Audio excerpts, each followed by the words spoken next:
최정예 707 특수임무단의 면회를 간 탁경석 예비역 대장. 그곳에서 그는 외손녀 유은서 하사가 선임 채수와 중사의 가혹 행위로 인해 멍투성이 샌드백이 되어가는 끔찍한 폭행 흔적과 불안감을 발견합니다. 유하사, 지금 내 할아버지랑 노닥거릴 때가 아닐 텐데 당장 본관 뒤편 창고로 따라 나와. 가해자 채수와 중사는 심지어 탁경석 대장의 면전에서 유은서 하사를 조롱하며 유유히 사라지는데요. 순간 전 특수전 사령관인 탁경석 대장의 눈빛이 돌변합니다. 특전사의 명예를 짓밟는 이 치욕에 참다 못해 그가 전화 한 통을 건 곳은 다름 아닌 그의 제자 이현우 중장이 지휘하는 특수전 사령부 지휘통제실이었습니다. 여러분, 오늘도 편안한 시간 보내고 계신가요? 오늘의 이야기도 재미있게 시청하시고 내용이 마음에 드셨다면 구독과 좋아요 부탁드리겠습니다. 그럼 이야기 시작하겠습니다. 유은서 하사의 몸은 쉴 틈 없이 조여오는 강철 같았다. 그녀는 대한민국 육군 특수전 사령부, 그중에서도 대테러 작전 및 은밀 침투 임무를 전담하는 제707 특수임무단 소속의 여군 부사관이었다. 부단 내 여군들로 구성된 특수임무 중대에서 그녀의 존재는 늘 그림자 속에 있었다. 최근 그녀는 혹한기 설상 생존 및 매복 훈련을 성공적으로 마친 직후였으나 그녀를 기다리는 것은 육체적 휴식이 아닌 냉혹한 정신적 압박이었다. 바로 선임 부사관인 채수와 중사의 존재 때문이었다. 채 중사는 완벽주의를 넘어선 가학적인 통제와 권위의식으로 중대 내에서 공포의 대상이었다. 그녀에게 유하사는 자신의 권위를 절대적으로 증명해야 할 대상 혹은 그 권위에 도전할 잠재적인 위험 요소로 간주되었다.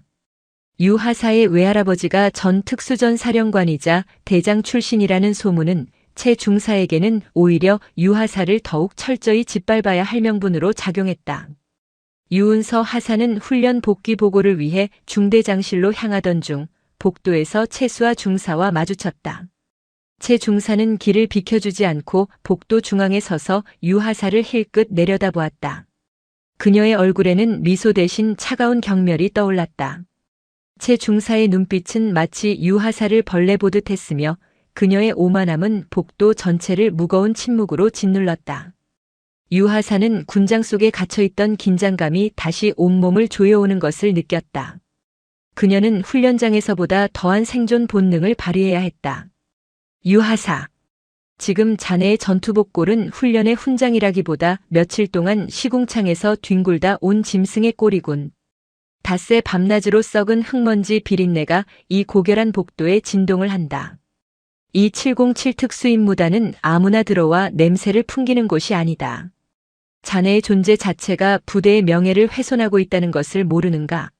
이 냄새가 우리 특수임무단의 긍지를 깎아내리고 있다는 것을 모르겠나? 유하사는 반사적으로 몸을 굳히며 필승, 채 중사님! 이라고 외쳤다. 그녀의 목소리는 최대한 힘을 실어 외쳤지만 목 안에서는 끓어오르는 모멸감과 분노 그리고 체념을 억눌러야 했다. 특전사 대원에게 훈련 후의 땀과 흙의 냄새는 당연한 것이었고 그 냄새야말로 그들의 고난을 증명하는 명예로운 증거였다. 하지만 채 중사의 입을 거치면 그 냄새는 유하사의 인격을 짓밟는 무기가 되었다. 그녀는 이 모멸감을 외부로 드러내는 순간 자신이 채 중사의 의도대로 무너지는 것임을 알았다. 유하사는 속으로 되뇌었다. 이것은 모욕이다. 이 모욕은 내가 이겨내야 할 마지막 관문이다. 시정? 뭘 어떻게 시정하겠다는 건가? 내 몸에 배인 천박한 땀과 흙의 냄새를 내가 어떻게 당장 제거하겠다는 거지. 말대답하지 말고 지금 당장 복귀 보고 후 개인 정비 시간을 확보해서 몸을 정화해. 다른 대원들에게 피해주지 않도록. 특히 다음 주말에 온다는 내 할아버지에게 이 치욕스러운 냄새를 풍겨서 이 부대가 시궁창이라고 오해하게 만들어서는 안 되겠지. 전 특수전 사령관 출신인 내 할아버지의 눈을 더럽힐 생각인가? 채 중사의 말에 유하사는 심장 박동이 멈추는 듯한 충격을 받았다. 채수와 중사가 자신의 면회 사실은 물론 외할아버지의 신분까지 정확히 알고 있었다는 사실은 그녀가 유하사를 철저히 감시하고 압박해왔음을 의미했다. 유하사는 자신의 사적인 영역까지 침범당했다는 생각에 온몸에 소름이 돋았다. 최 중사는 유하사의 가장 약한 고리를 잡고 비틀고 있었다. 유하사는 주먹을 꽉 쥐었지만 필승, 명심하겠습니다. 라고 기계적으로 대답할 수밖에 없었다. 그녀의 관자놀이에는 땀이 맺혔고 눈빛은 불안과 동시에 결의로 타올랐다. 유하사는 중대장에게 보고를 마친 후 허락된 시간 동안 쉴 틈 없이 전투복을 세탁하고 몸을 씻었다. 그녀는 거울에 비친 자신의 눈을 응시했다. 눈빛은 강했지만 눈 밑에 짙은 그림자와 미세하게 떨리는 입술은 그녀가 겪는 정신적 고통의 깊이를 말해주고 있었다. 그녀는 외할아버지에게 자신의 약함이나 이 부조리를 들키고 싶지 않았다. 그녀에게 탁경석 대장은 단순한 가족이 아닌 특전사의 명예 그 자체였다. 그녀가 이 모든 고난을 견디는 유일한 이유는 그 명예에 누가 되지 않기 위함이었다. 그녀는 찬물로 몸을 헹구며 채수와 중사의 가혹한 목소리를 지우려 애썼다. 그날 밤 유하사는 생활관 복도 끝에 공중전화 부스 앞에서 한참을 망설였다. 떨리는 손으로 번호를 눌렀고 탁경석 대장의 묵직하고 중후한 목소리가 들려왔다. 그래. 우리 은서. 훈련은 잘 마쳤나? 필승. 할아버지. 접니다. 훈련은 완벽하게 마쳤습니다. 닷새 동안 산에서 굴렀더니 밥맛이 꿀맛입니다. 아픈 곳은 전혀 없습니다. 유하사는 목소리를 최대한 높여 억지로 쾌활함을 연기했다. 그녀의 내면은 찢어지고 있었지만 수화기 너머의 할아버지에게는 오직 강철 같은 모습만을 보여주고 싶었다. 그녀는 자신이 얼마나 잘 버티고 있는지, 얼마나 강해졌는지 과시하고 싶었다. 허허. 밥맛이 꿀맛이라니 다행이군. 특전사 대원이라면 그래야지. 무리하지 마라. 강한 것과 무모한 것은 다르다. 하지만 내 목소리가 평소보다 조금 높구나. 너무 긴장하지 마라. 혹은 무언가를 숨기려 애쓰는 것처럼 들리는구나. 탁경석 대장은 더 이상 캐묻지 않았다. 그는 유하사의 떨리는 목소리와 숨기려 애쓰는 과장된 활력 속에서 모든 것을 읽어냈다. 전 특수전 사령관으로서 군 내부의 부조리가 얼마나 은밀하고 악질적으로 행해질 수 있는지 누구보다 잘 알고 있었다. 유하사가 겪는 문제가 단순한 훈련 문제가 아님을 직감한 것이다. 그의 심장은 무거운 돌덩이처럼 가라앉았고 그의 머릿속은 이미 제707 특수임무단의 지휘체계를 분석하기 시작했다. 이번 주말에 면회 가마. 내가 가장 좋아하는 동네 장터 국밥 꼭 싸갈 테니 조금만 참고 있으렴. 내가 707 특수임무단에 들어간 순간부터 나는 내가 자랑스러웠다. 그리고 내 명예는 곧 특전사의 명예다. 와, 할아버지 최고입니다. 필승. 전화가 끊겼다. 유하사는 안도감과 불안감에 휩싸였다. 그녀는 안다. 면회날 채수와 중사가 어떤 식으로든 자신에게 보복을 가할 것임을. 그녀는 침상에 누워 자신의 가슴에 붉게 새겨진 명찰을 만졌다. 그녀는 그 명예를 걸고 다가올 고난에 맞서기로 결심했다. 그녀가 알지 못한 것은 그녀를 짓밟는 이 작은 부리가 군 전체의 기강을 무너뜨리는 거대한 악의 뿌리와 연결되어 있다는 사실이었다. 주말이 찾아왔고 제707 특수임무단의 면회실은 주말 면회객들로 평화로운 분위기였다. 그러나 위병소에서 탁경석 예비역 대장의 신분증이 확인된 순간 그 평화는 보이지 않는 균열을 일으켰다. 위병소 근무자는 전 특수전 사령관이자 대장을 역임한 이름 석자에 경악하여 즉시 당직 사령에게 보고하려 했으나 탁경석 대장은 단호하게 이를 제지했다. 조용히 손녀만 보고 갈 테니 불필요한 소란은 피해주게. 그의 목소리에는 현역 중장의 권위를 뛰어넘는 특전사에 살아있는 역사로서의 무게가 담겨 있었다.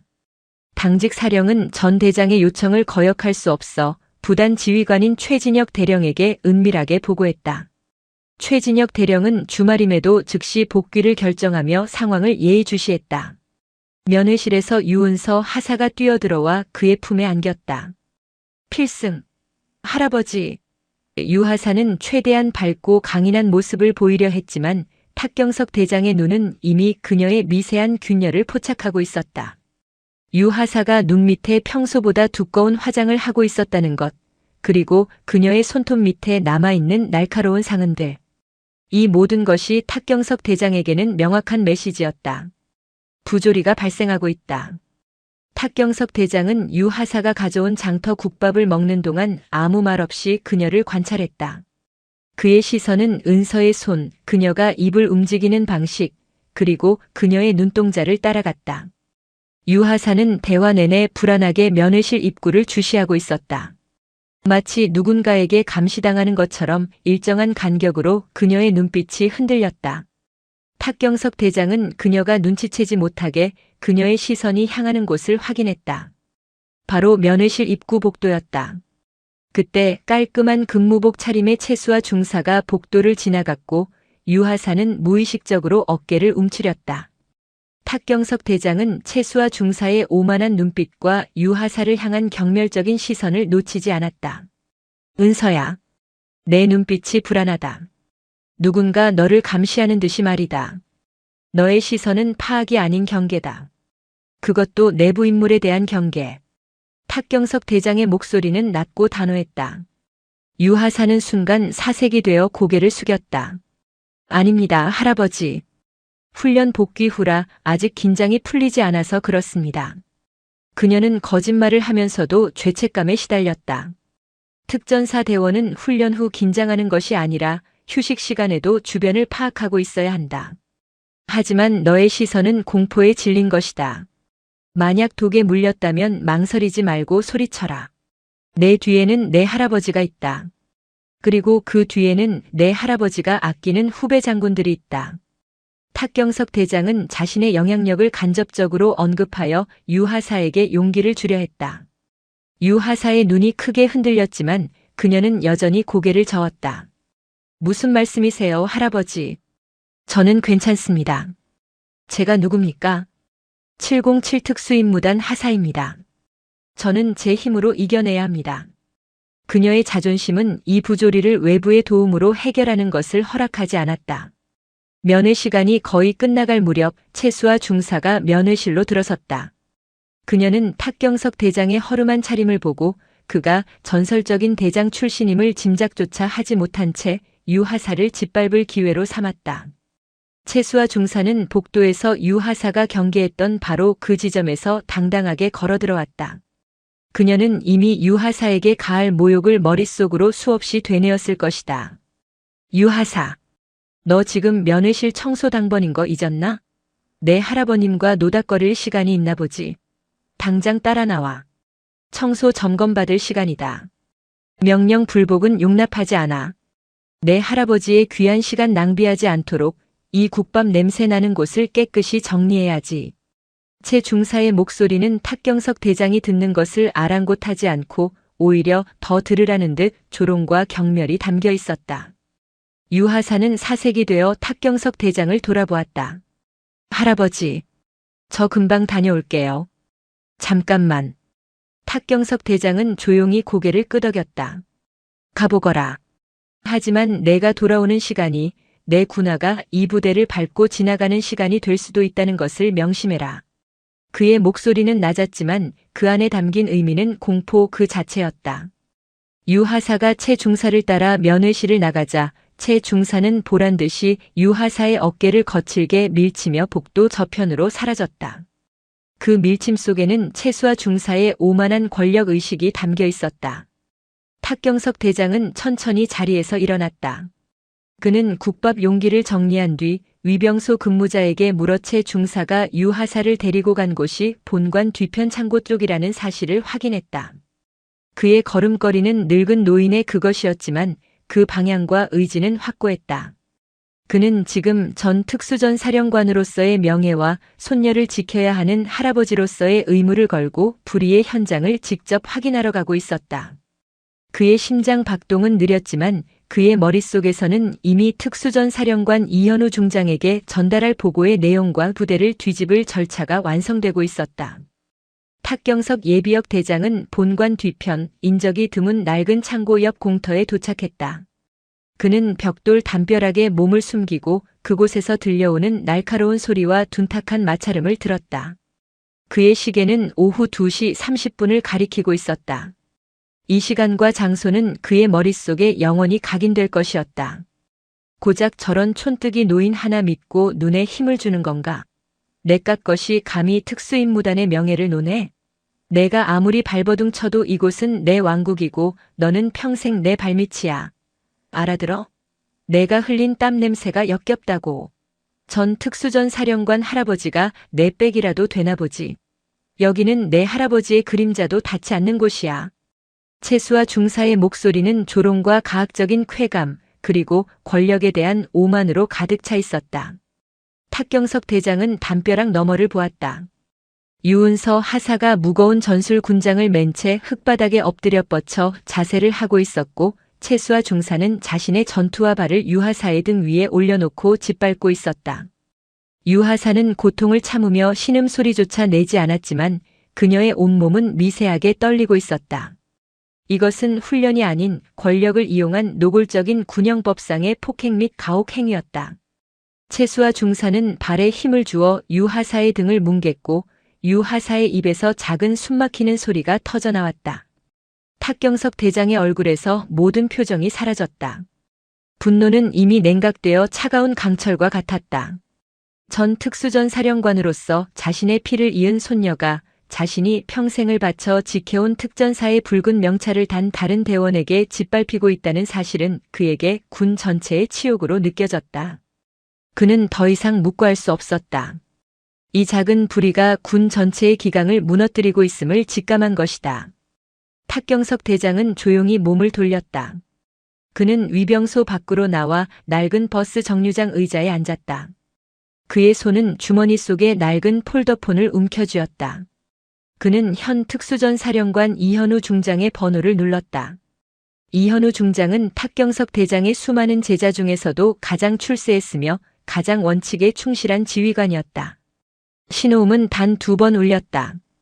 이현우입니다. 현 특수전 사령관의 목소리였다. 나다. 탁경석 대장의 목소리는 차가웠다. 이현우 중장은 스승의 목소리에 숨을 멈췄다. 그는 이 번호로 걸려온 전화가 단순한 안부 인사가 아님을 알고 있었다. 스승님, 사령부 상황실에 있습니다. 특전 사령관으로서 제 부대 일이라면 무엇이든 말씀하십시오. 스승님의 목소리가 707 특수임무단 쪽에 있는 것 같습니다. 긴급 감찰이 필요하다. 자네 지휘 헬기 지금 당장 707 특수임무단 정문 앞으로 띄워. 헬기를 말씀하십니까? 스승님, 제가 직접 군사경찰대 감찰팀을 꾸려 이동하겠습니다. 상황을 알려주셔야 현장 조치를. 707 특수임무단 정문 앞이다. 30분 준다. 헬기 준비를 포함해 20분 안에 이륙해야 할 것이다. 탁경석 대장이 단호하게 말을 잘랐다. 그리고 자네는 특수전 사령관으로서 내 손녀딸의 고통을 묵인한 지휘관들을 심판해야 할 것이다. 내 손주 딸이. 그의 목소리가 낮게 가라앉았다. 군화발에 밟히고 있다. 수화기 너머로 이현우 중장이 숨을 들이켜는 소리가 선명하게 들렸다. 이현우 중장은 스승의 그 한마디가 자신의 지휘 아래 있는 특전사의 명예가 땅에 떨어지고 있다는 것을 의미함을 즉시 깨달았다. 탁경석 대장은 더 이상 말하지 않고 전화를 끊었다. 그는 낡은 정류장 의자에 앉아 자신이 보낸 단 하나의 메시지가 불러올 거대한 폭풍을 고요히 기다렸다. 특수전 사령관 이현우 중장은 사령관실에 굳어선 채 분노를 토해냈다. 군화발에 밟히고 있다. 자신이 지휘하는 최정예 부대에서 발생한 이 치욕적인 사건은 특수전 사령관으로서의 권위와 명예에 대한 정면 도전이었다. 탁경석 예비역 대장의 분노는 곧 특전사의 명예에 대한 분노였기에 이현우 중장은 한치의 망설임도 없이 최고 수준의 대응을 결정했다. 그는 이미 헬기에 오르기 전 사령부 당직실에 제707 특수임무단의 단장 최진혁 대령과 대대장 김동진 중령의 즉각 복귀 및 대기를 명령했다. 이 명령은 일반적인 감사 절차를 완전히 건너뛴 지휘권 정지를 염두에 둔 초강수였다. 이현우 중장은 사령관실을 뛰쳐나가며 비서실장에게 최종 지시를 내렸다. 박소령, 특수전 사령부 군사경찰대 특임팀 최고 무장 상태로 즉각 출동 대기. 지휘 헬기 지금 당장 엔진 돌려. 목표 지점 제707 특수임무단 정문. 20분 내로 이륙한다. 단장 최진혁 대령에게 다시 전파해. 지금 즉시 복귀하지 않으면 군복을 벗을 줄 알라고. 이현우 중장의 목소리는 사령부 복도를 울렸고 모든 현역 장병들은 그 분노의 깊이에 전율했다. 특수전 사령부는 순식간에 비상태세에 돌입했다. 특수전 사령관의 긴급 출동은 단순한 방문이 아닌 부대에 대한 무장 감찰 및 지휘 통제를 의미했기에 사령부 전체는 극도의 긴장감에 휩싸였다. 헬기는 20분도 채 되지 않아 굉음을 내며 이륙 준비를 마쳤다. 이현우 중장은 헬기에 오르며 단호하게 결심했다. 이 부조리의 뿌리를 완전히 뽑아내고 스승의 명예와 유은서 하사의 고통을 반드시 갚아주겠다고.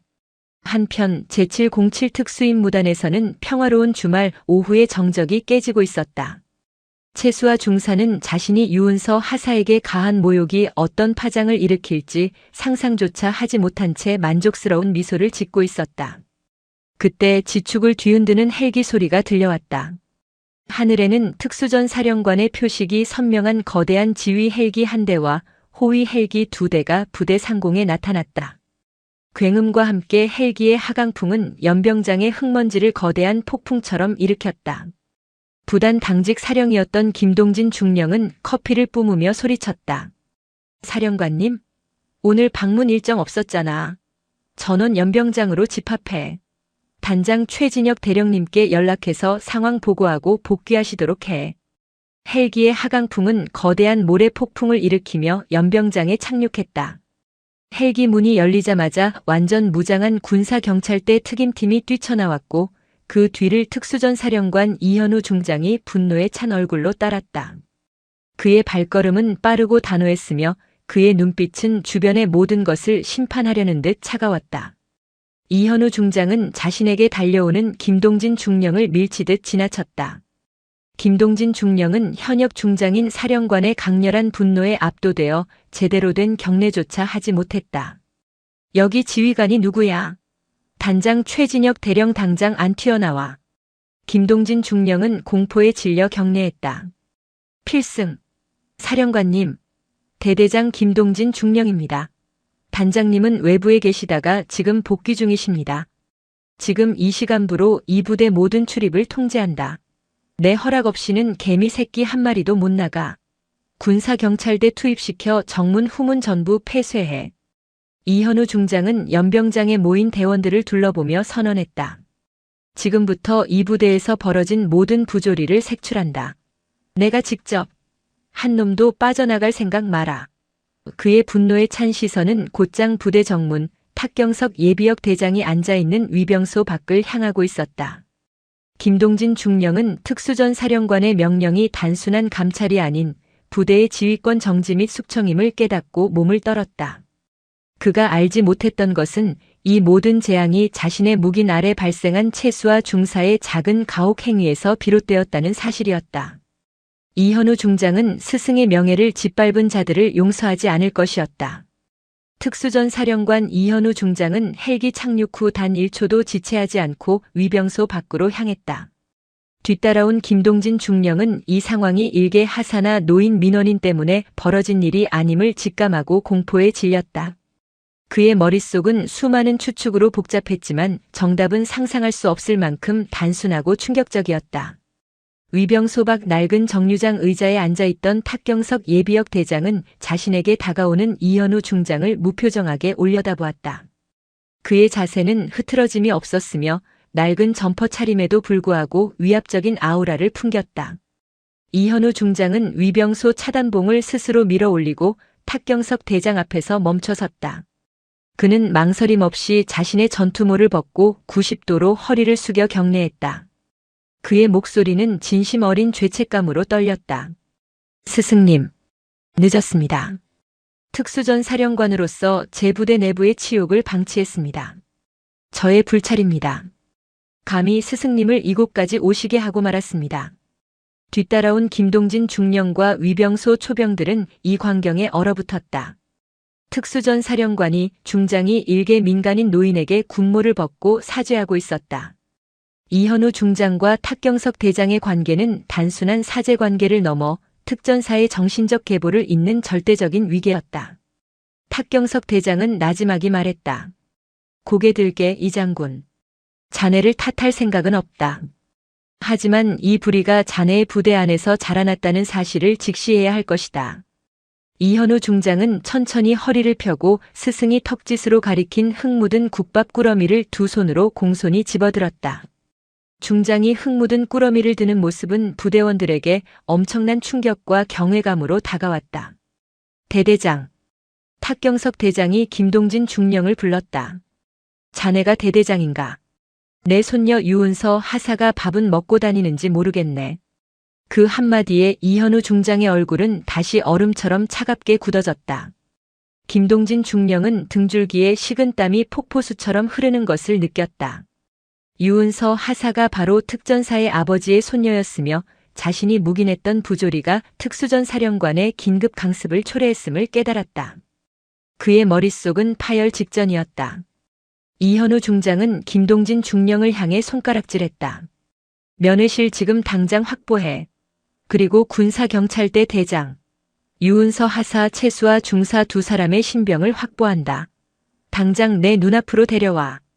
김동진 중령은 사령관의 명령보다 더 빠른 속도로 무전기를 움켜쥐었다. 부대 전체에 유은서 하사와 채수와 중사의 면회실 즉시 집합 명령이 울려 퍼졌다. 채수와 중사는 자신이 부른 시시한 보고 자리일 것이라 지레짐작하며 당당한 걸음으로 면회실로 들어섰다. 그녀는 그곳에 앉아있는 탁경석 대장을 보자마자 이현우 중장에게 아첨하듯 말했다. 사령관님, 부르셨습니까? 강 하사의 일처리 미숙으로 면회객분께 불편을 드린 점이 있다면 직속 선임인 제가 사과드리고. 그녀는 자신의 완벽한 태도와 보고 능력을 과시하려 했다. 틀렸다. 이현우 중장이 그녀의 말을 잘랐다. 저분은 내가 지휘하는 특전사의 명예 그 자체이신 분이다. 최 중사. 자네가 오늘 오후 2시 30분 창고 뒤편에서 무엇을 하였는가? 채수와 중사의 얼굴은 파랗게 질렸다. 탁경석 대장이 모든 것을 목격했음을 깨달은 것이다. 그녀의 왕국은 붕괴되기 시작했다. 이현우 중장은 채수와 중사의 변명을 들을 필요가 없었다.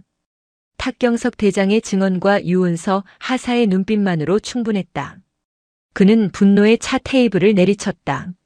내 인연이 감히 후배의 등을 군화발로 짓밟아. 특수전사의 명예를 내 더러운 발로 지시겨. 내 인연이 인간이야. 당장 전투화부터 벗겨. 군사경찰대 특임팀 대원들이 채수와 중사를 결박하고 그녀의 전투화를 거칠게 벗겼다. 채수와 중사는 절규하며 발버둥 쳤지만 특수전 사령관의 명령 앞에서 무력했다. 이현우 중장은 곧바로 유은서 하사를 안쪽 방으로 보내 상처를 확인하도록 지시했다. 탁경석 대장은 유 하사에게 나지막이 말했다. 밟힌 것은 내 등이지만 찢어진 것은 특전사의 기상이다. 들어가거라. 유 하사는 눈물을 머금고 여군 헌병을 따라 방으로 들어갔다. 이현우 중장은 김동진 중령에게 명령했다. 지금 당장 채수와 중사의 생활관, 사무실, 개인 차량까지 철저히 뒤져.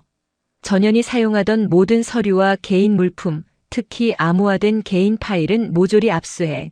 내 직속 감찰팀이 지금 막 부대에 도착했을 거다.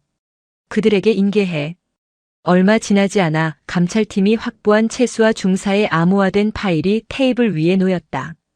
파일에는 유은서 하사에 대한 가혹 행위 기록뿐만 아니라 김동진 중령의 주말 골프 비용 지원, 최진혁 대령의 자녀 대학 입학 축하금 등 비리 상납 내역이 상세히 기록되어 있었다. 김동진 중령은 자신의 이름이 적힌 비리 부분을 확인하고 그 자리에 주저앉았다. 그는 채수와 중사의 비위를 묵인하고 그녀의 충성을 즐겼던 것이 결국 자신의 파멸을 가져왔음을 깨달았다. 탁경석 예비역 대장은 썩은 부위만 도려내서는 안 되지. 그 뿌리까지 뽑아내야 새살이 돋아나는 법이야 라고 단호히 말했다. 이현우 중장은 스승의 뜻을 받들어 즉시 심판을 집행했다. 대대장 김동진 중령을 포함하여 파일에 언급된 모든 인원들 전원 직위 해제하고 사령부 군사경찰대로 즉각 압송해. 주말이라 부대 밖에 있는 단장 최진혁 대령 역시 지휘 책임을 물어 직위 해제한다. 김동진 중령은 절규했지만 헌병들은 그의 계급장과 붉은 명찰을 뜯어냈다. 제707 특수임무단 지휘부 전체가 특수전 사령관의 단호한 심판 아래 공중 분해되는 순간이었다. 최수와 중사의 암호화된 파일에 대한 심층 조사는 특수전 사령부 전체를 뒤흔드는 경랑을 일으켰다. 특수전 사령관 이현우 중장의 단호한 명령 아래 김동진 중령과 최진혁 대령 등 제707 특수임무단 지휘부는 현장에서 즉시 직위 해제 및 압송되었고 부대는 군사경찰대의 삼엄한 통제 아래 놓였다. 부대의 모든 활동은 정지되었으며 대원들은 격리되어 취조를 받아야 했다. 이 모든 혼란의 중심에는 최수와 중사의 사악한 가혹 행위와 그 대가로 지불된 뇌물이 있었다. 그러나 진정한 충격은 그 직후에 찾아왔다. 이현우 중장이 사령부 정보국 및 군사경찰대와 함께 암호화된 파일을 심층 분석한 결과 최수와 중사가 단순히 부대 내 비리를 저지른 것을 넘어 그녀의 비자금과 상납 목록이 외부의 군사 기밀 유출 조직과 연결되어 있음이 드러난 것이다. 파일에는 최수와 중사가 외부 인물에게서 특정 보급 물품의 수량, 최신 특수 장비의 배치 현황 등 707 특수임무단의 작전 핵심 정보를 은밀히 거래했던 기록이 발견되었다. 최수와 중사가 비리 자금으로 은밀히 거래했던 정보들이 국가 안보를 위협하는 반역 행위와 직결되어 있었던 것이다.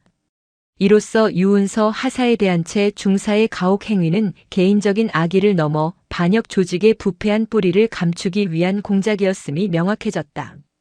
이현우 중장은 경로했다. 그는 즉시 이 사건을 국가안보 비상사태로 격상하고 합동참모본부 및 국가정보원과의 공조 아래 정화 및 첩보 작전을 개시했다.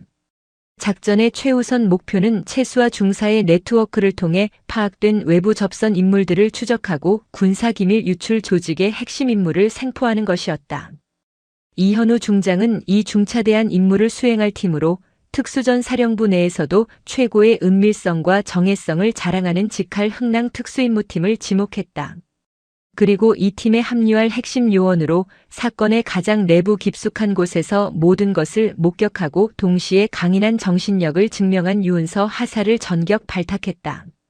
유은서 하사는 면회실의 작은 방에서 격리되어 있다가 갑작스러운 호출을 받고 이현우 중장의 임시 지휘실로 향했다. 그곳에는 이현우 중장과 군사경찰대 대령, 그리고 정보국의 요원들이 모여 심각한 표정으로 지도를 응시하고 있었다. 유 하사는 자신이 단순한 피해자가 아닌 이 거대한 작전의 핵심 고리로 다뤄지고 있음을 깨달았다. 유 하사. 이현우 중장이 그녀를 정면으로 응시했다. 자네가 겪은 고통은 개인적인 악의가 아니었다. 그것은 국가 기밀을 팔아넘긴 악마들의 더러운 뿌리였다. 자네의 최수와 중사에 대한 보고와 자네가 묵인했던 그 부조리는 결국 이 나라를 위협하는 반역 행위와 직결되어 있었던 것이다. 특전사의 명예가 이토록 짓밟힌 것은 처음이다. 유 하사는 전율했다. 최수와 중사의 군화에 밟히던 고통이 결국 국가 반역이라는 거대한 현실과 연결되어 있었다니. 그녀의 얼굴은 굳어졌고 눈빛은 결의로 불타올랐다. 필승. 사령관님. 저는 이 모든 것을 목격했습니다. 제가 이 악의 뿌리를 뽑는 데 기여하겠습니다. 유 하사는 망설임 없이 외쳤다. 이현우 중장은 고개를 끄덕였다. 좋다. 자네는 이제 특수전 사령부 직할 흥랑 특수임무팀에 공식 배속된다. 흥랑팀은 707 특수임무단 내에서도 최고의 은밀성과 침투 능력을 보유한 팀이다. 자네의 임무는 단순한 특수작전이 아니다. 최수아가 거래한 기밀 목록과 외부 인물 정보를 바탕으로 외부의 접선 인물들을 추적하고 그들의 아지트에 은밀 침투하여 군사 기밀 유출 증거를 확보하는 것이다.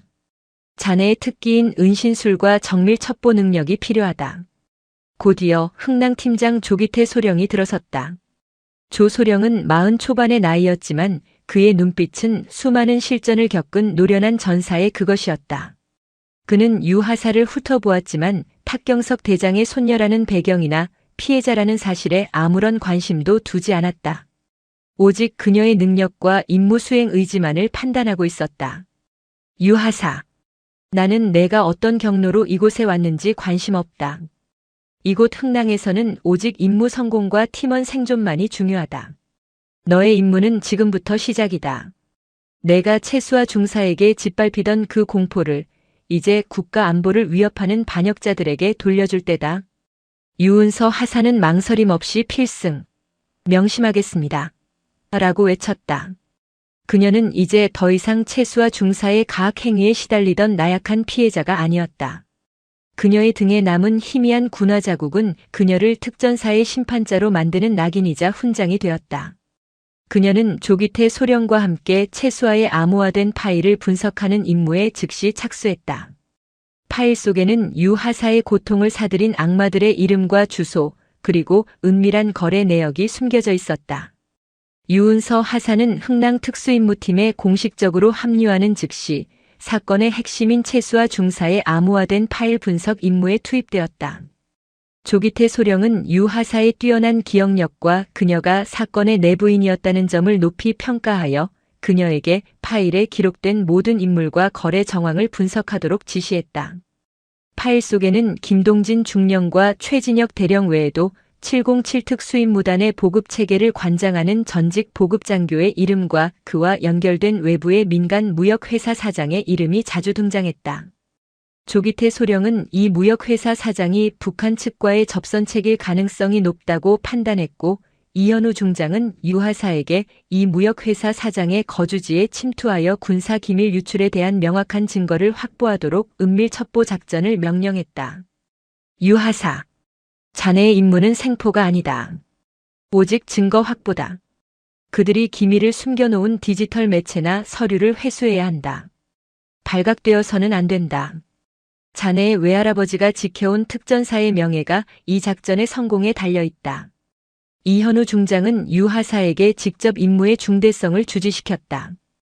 유하사는 망설임 없이 필승, 반드시 완수하겠습니다. 라고 외쳤다. 그녀는 채수와 중사의 군화에 짓밟히던 때의 고통을 떠올리며 이 임무가 자신의 존재 이유임을 확신했다. 그녀는 조기태 소령과 함께 서울 외곽의 부유한 주택가에 위치한 무역회사 사장의 거주지로 향했다. 깊은 밤 유하사는 흥랑팀의 엄호 속에 목표물의 침실에 그림자처럼 침투했다. 그녀는 특수 제작된 도구로 방범 장치를 무력화하고 내부로 진입했다. 목표물은 깊은 잠에 빠져 있었다. 유하사는 소리 없이 그의 개인 서재로 이동하여 컴퓨터 하드디스크를 복제하고 금고 속에 숨겨진 서류들을 고해상도 카메라도 촬영했다. 그 순간 거실에서 인기척이 들렸다. 목표물인 사장이 잠에서 깨어나 물을 마시기 위해 침실로 돌아오는 소리였다. 유하사는 찰나의 순간 몸을 숙여 서재의 두꺼운 커튼 뒤에 은신했다. 그녀의 심장 박동은 격렬했지만 그녀의 호흡은 훈련 때 배운 대로 완벽하게 통제되었다. 채수와 중사에게 짓밟히면서도 내지 않았던 단 하나의 신음소리가 지금 이 순간 그녀의 생존을 결정할 수 있었다. 그녀는 채수와 중사의 비웃음과 모욕을 떠올리며 나는 그림자다. 이곳에 존재하지 않는다. 라고 속으로 되뇌었다. 목표물은 물을 마시고 다시 잠자리에 들었다. 유하사는 극한의 긴장감 속에서 임무를 완수하고 확보한 증거물을 가지고 그림자처럼 거주지를 빠져나왔다. 복귀 후 조기태 소령은 유하사가 확보한 하드디스크와 서류를 즉시 분석했다. 결과는 충격적이었다. 하드디스크에는 707 특수임무단의 작전 배치도, 최신 특수 장비의 운용 계획을 포함한 수많은 군사 기밀 자료와 함께 북한 측 인사와의 은밀한 접촉 정황이 담겨 있었다. 채수와 중사로부터 시작된 작은 부조리가 국가 안보를 뒤흔드는 거대한 반역 행위였음이 명확히 입증된 것이다. 이현우 중장은 유하사가 확보한 증거에 격노하며 합동참모본부와 국가정보원과의 공조 아래 심판 작전을 최종 명령했다. 유하사는 자신의 고통이 결국 국가 안보를 위협하는 악을 종식시키는데 결정적인 역할을 했음을 깨달았다. 그녀의 군 생활은 이제 개인적인 복수를 넘어선 진정한 특전사로서의 명예 회복 작전이 되었다. 유은서 하사가 확보한 결정적인 증거를 바탕으로 흥랑 특수임무팀은 특수전 사령관 이현우 중장의 직접 지휘 아래 심판 작전을 개시했다. 임무 목표는 군사 기밀 유출 조직의 핵심 인물을 생포하여 조직의 실체를 밝히는 것이었다.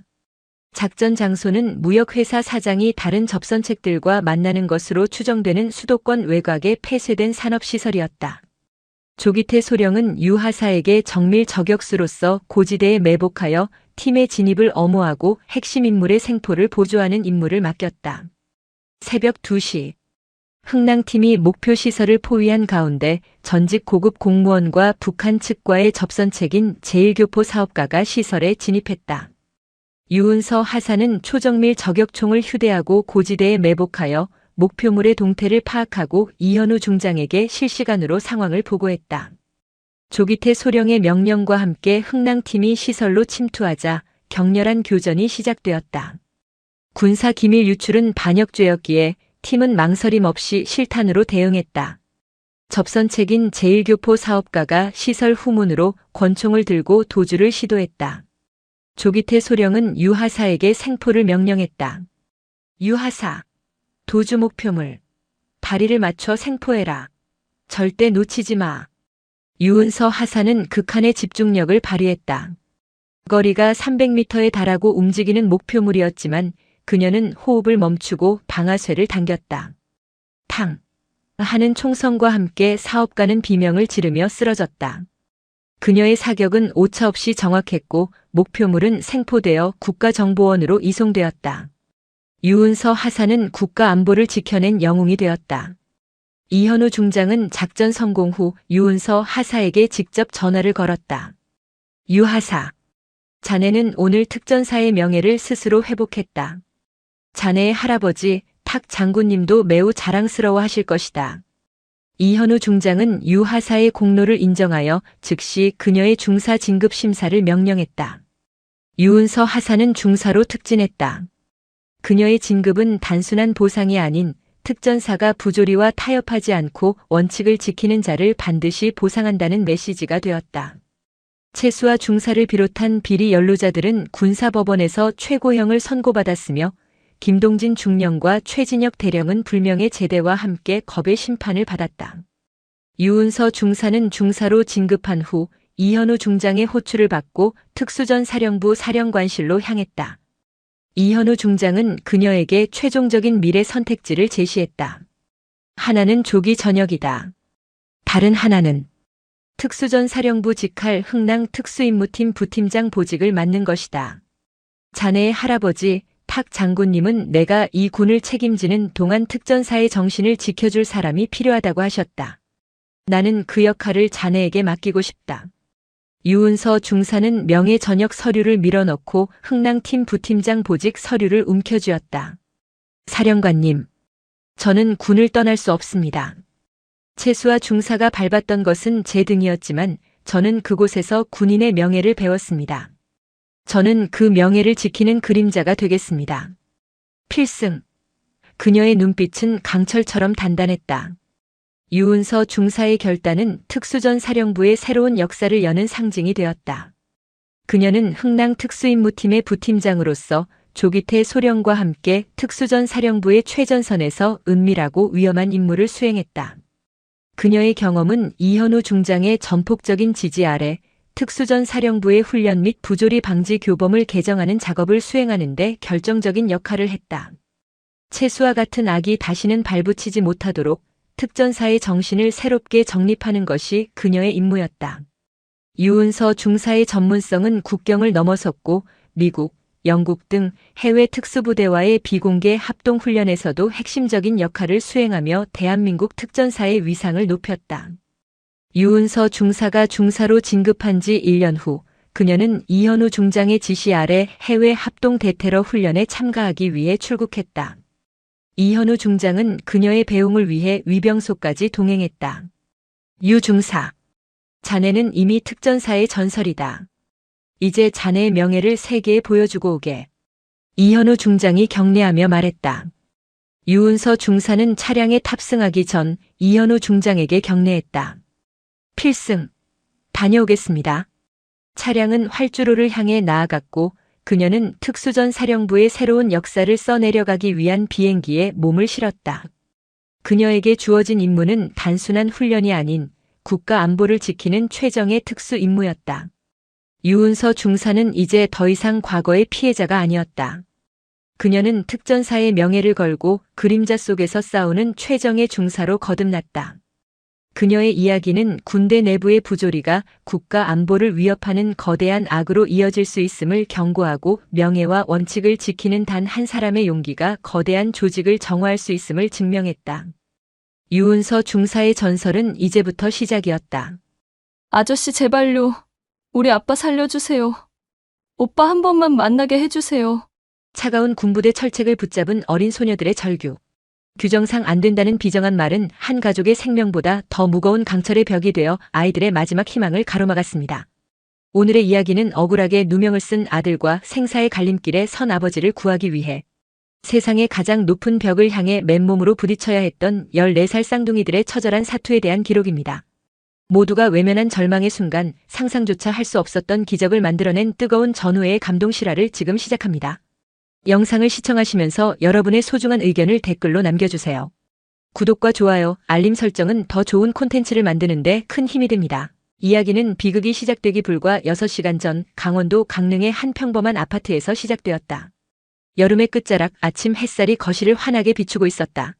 작은 건설 회사를 운영하는 강민준 씨와 그의 아내 윤서희 씨, 그리고 세 쌍둥이 딸들은 주말에 있을 큰아들 강태웅 상병의 면회를 준비하며 분주한 아침을 보내고 있었다.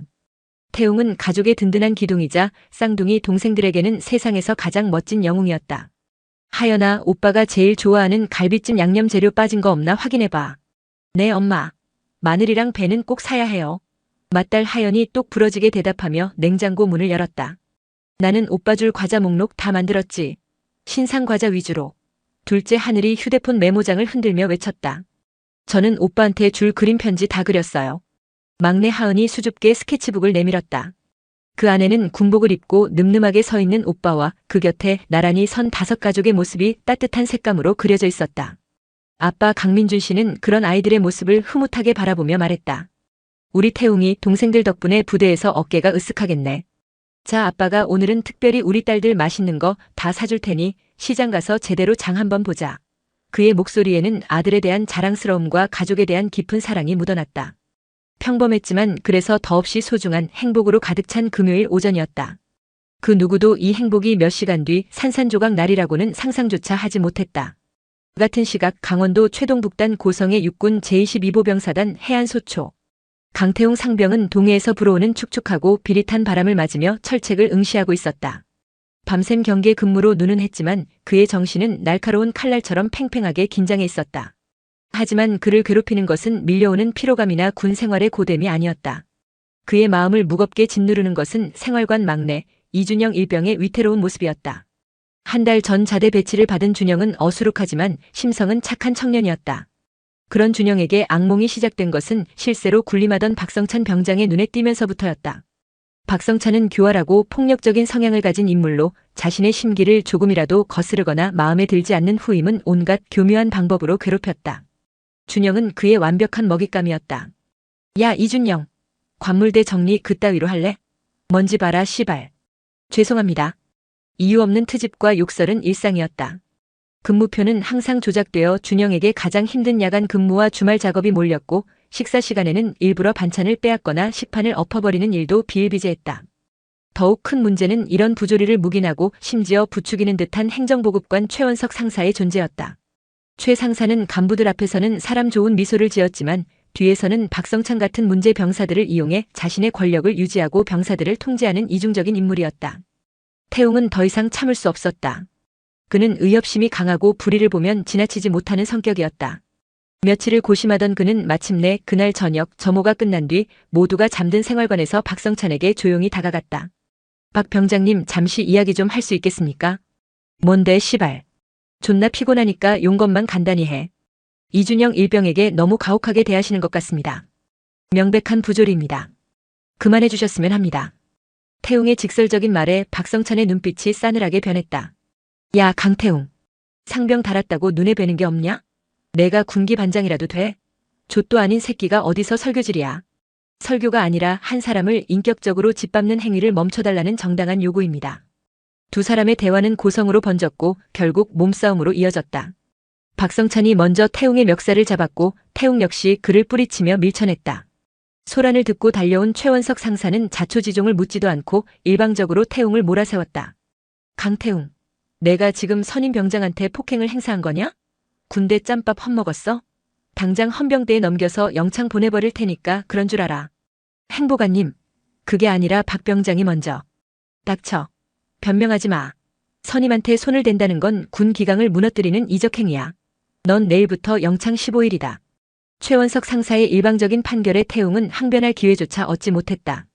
그는 억울함과 분노에 입술을 깨물었지만 거대한 조직의 폭력 앞에서 개인은 무력했다.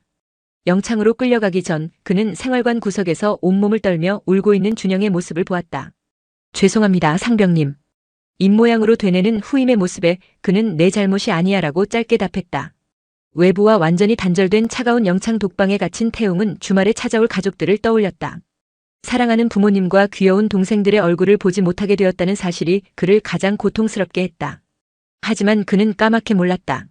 자신이 겪는 부당함과는 비교할 수도 없는 끔찍한 비극이 지금 이 순간 그의 가족을 덮치고 있다는 사실을. 다시 현재 강릉 아산병원 응급실 앞. 의사는 침통한 표정으로 아이들 앞에 섰다. 어머님은 어깨 자상으로 인한 과다출혈이 있었지만 다행히 응급수술 후에 안정을 찾아가는 중이다. 하지만 아버님이 문제야. 의사는 말을 잇기 힘든 듯 잠시 숨을 골랐다. 아이들의 심장이 철렁 내려앉았다. 아버님은 복부를 깊게 찔리면서 대동맥에 손상이 갔어. 출혈이 너무 심해서 지금 당장 수술하지 않으면 생명이 위독하다. 그런데 더 큰 문제가 생겼다. 뭔 문제라뇨?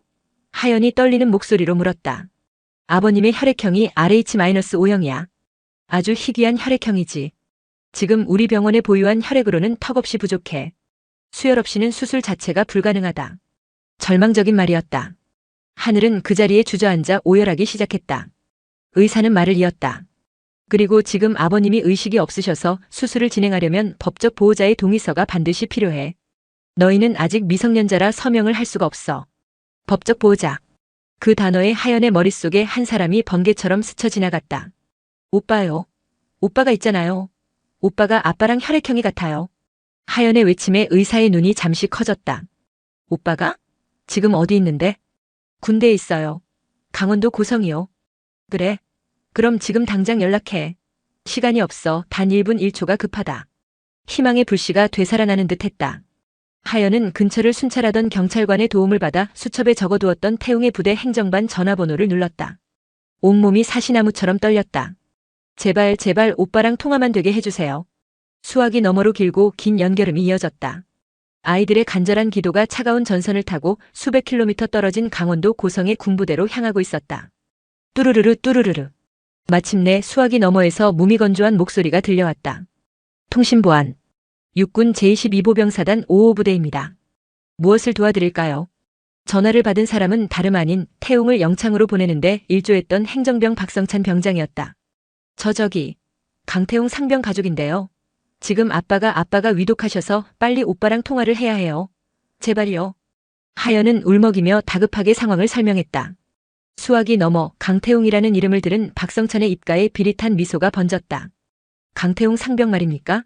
지금은 평일 일과 시간이라 규정상 병사와 개인적인 통화는 불가능합니다. 아니, 그런 게 아니에요. 사람이 죽게 생겼단 말이에요. 아빠가 수술 받으셔야 하는데 오빠의 동의서랑 수혈이 꼭 필요해요. 하늘이 전화기를 빼앗아 들고 절규하듯 소리쳤다. 안타깝지만 규정은 규정입니다. 급한 용무는 오후 6시 이후에 다시 연락 주시기 바랍니다. 박성찬의 목소리에는 일말의 동정심도 인간적인 감정도 실려 있지 않았다. 그는 태웅이 공경에 처한 가족의 상황을 알게 되는 것을 즐기고 있었다. 안 돼요. 6시까지 기다릴 수 없어요. 제발 오빠 좀 바꿔주세요. 하은까지 울면서 매달렸지만 돌아온 것은 차가운 거절의 말뿐이었다. 자꾸 이러시면 업무에 방해가 됩니다. 이만 끊겠습니다. 뚜뚜뚜. 끊어진 전화기에서 흘러나오는 무정한 신호음은 아이들에게 내려진 사형 선고나 다름없었다. 세상의 모든 희망이 사라진 것 같았다. 아이들은 망연자실한 표정으로 서로를 바라보았다. 병원 복도의 시간은 야속하게 흘러가고 아버지의 생명은 꺼져가는 촛불처럼 위태롭게 흔들리고 있었다. 차가운 규정의 벽은 너무나도 높고 단단했다. 14살 소녀들이 감당하기에는 너무나도 잔인하고 거대한 절망이었다. 수화기에서 흘러나오는 기계적인 신호음은 세상의 모든 소음이 사라진 병원 복도에서 유난히 날카롭게 아이들의 고막을 파고들었다. 희망의 동아줄이라 믿었던 전화는 현실의 비정함만을 확인시켜준 채 끊어져 버렸다. 하연은 힘없이 수화기를 내려놓았다. 핏기 가신 얼굴로 서로를 마주본 세 자매의 눈동자에는 망연자실한 공허함만이 가득했다. 어떻게 여기까지 왔는데? 이제 겨우 오빠에게 닿을 수 있다고 생각했는데. 그 순간 응급실 문이 다시 열리고 아까 그 의사가 초조한 얼굴로 다가왔다. 연락은 됐어? 오빠는 뭐라고 하니? 하연은 차마 입을 떼지 못하고 고개만 가로저었다. 아이들의 표정에서 모든 것을 읽은 의사의 얼굴에 절망감이 스쳤다. 그는 손목시계를 확인하며 나직이 말했다. 이제 1시간도 남지 않았어. 이 골든타임을 놓치면 아버님은 정말 위험해진다. 어떻게든 다시 연락을 취해봐. 할 수 있는 모든 걸 다 해봐야 해. 의사의 마지막 말은 아이들의 가슴에 비수처럼 꽂혔다.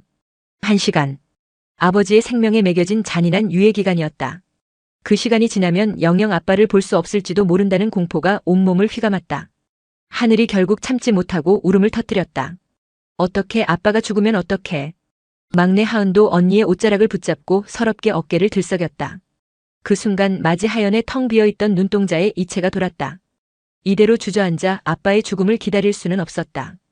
이 절망의 구렁텅이에서 가족을 구할 수 있는 사람은 오직 자신뿐이라는 막중한 책임감이 14살 소녀의 연약한 어깨를 짓눌렀지만 동시에 초인적인 용기를 샘솟게 했다. 우리가 가자.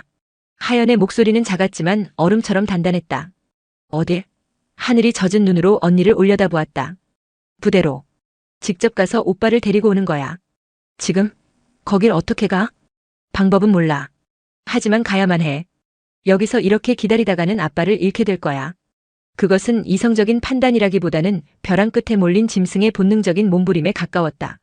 하연은 동생들의 손을 잡아 일으켰다.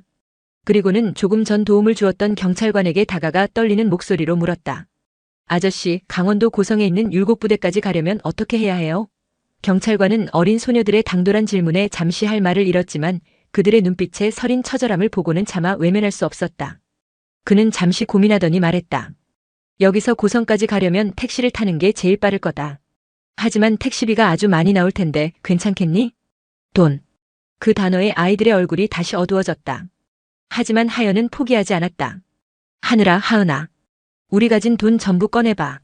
세 자매가 주머니와 가방을 탈탈 털어 모은 돈은 고작 10만 원이 조금 넘는 액수였다. 소풍을 가기 위해 갖고 싶은 학용품을 사기 위해 푼푼히 모았던 그들의 소중한 보물이었다. 이 돈으로 그 먼 곳까지 갈 수 있을지 확신할 수 없었지만 이것이 그들의 마지막 남은 희망이었다.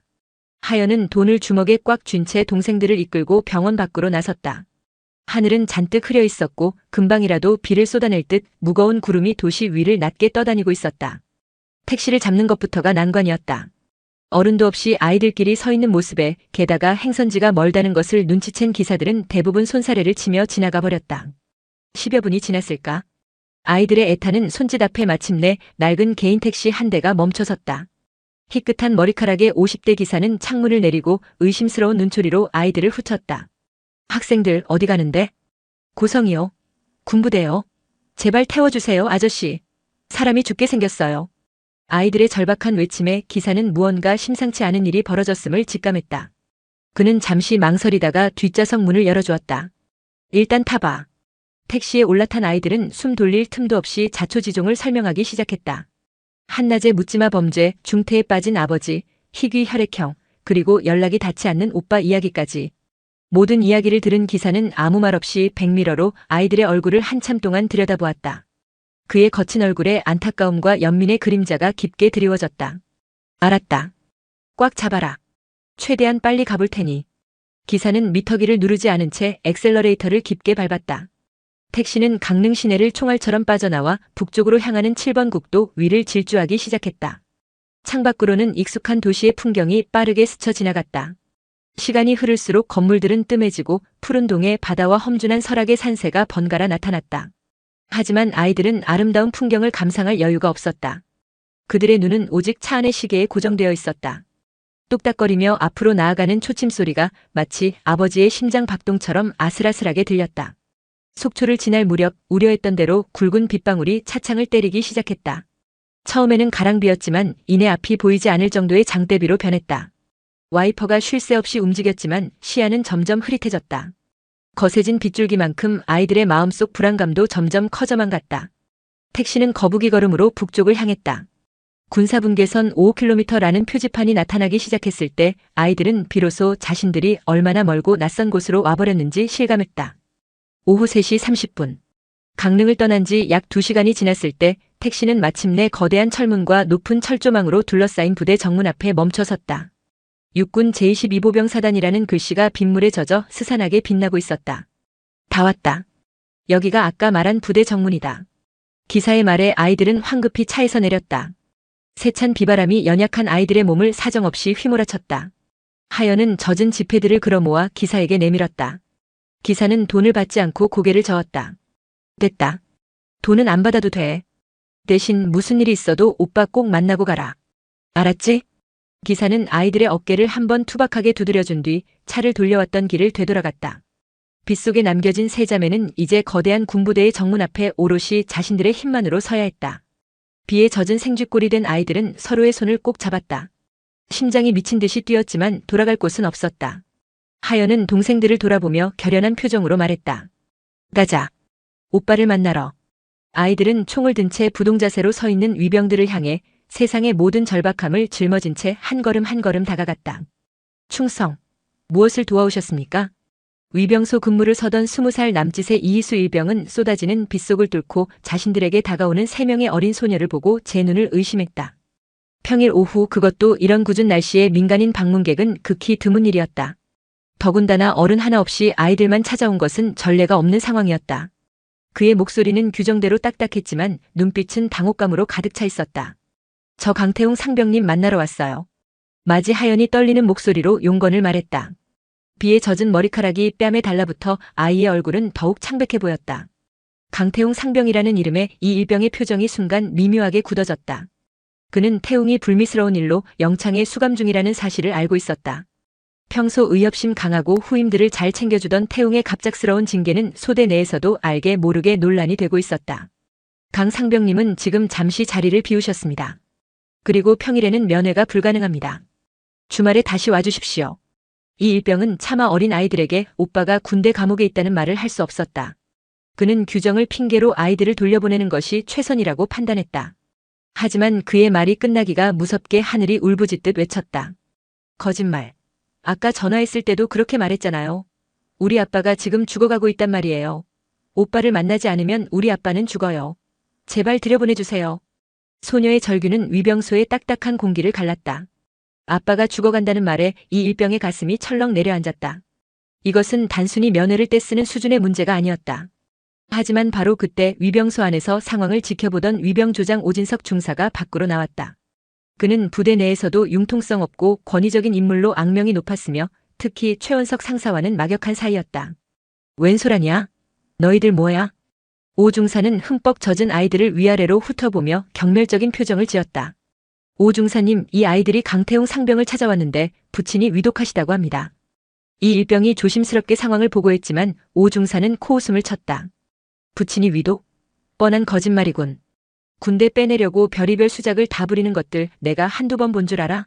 당장 집으로 돌아가지 않으면 부모님께 연락해서 혼쭐을 내주겠다. 거짓말 아니에요. 진짜란 말이에요.